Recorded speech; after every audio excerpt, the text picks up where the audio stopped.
విమానం కూలినటువంటి సంఘటన మాత్రం అనుమానాలకే ఎక్కువ తావిస్తుంది. దాంట్లో సరే సోషల్ మీడియాలోని పాయింట్స్ని బేస్ చేసుకుని ఎవరికి వాళ్ళు అల్లుకోవడం ఒక ఆస్పెక్ట్. బట్ అన్నిటినీ క్రోడీకరిస్తే దర్యాప్తు సంస్థలకు కూడా ఒక మంచి ఇన్ఫర్మేషన్ కూడా ఉంటుంది.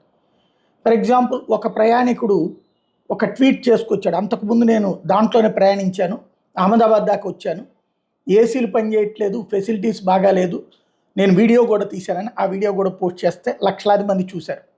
బట్ దానికి విమానం దిగడానికి సంబంధం లేదు. విమానం దిగాక అందులో ఉన్నటువంటి అలాంటివన్నీ కూడా సెటరేట్ చేస్తారు. ఇది నెంబర్ 1. బట్ ఇక్కడ ఎగురుతున్నప్పుడు అంటే విమానం ఇలాగ ఫస్ట్ రన్ చేసి ఆ పైన ఇలా పైకి లేస్తుంది.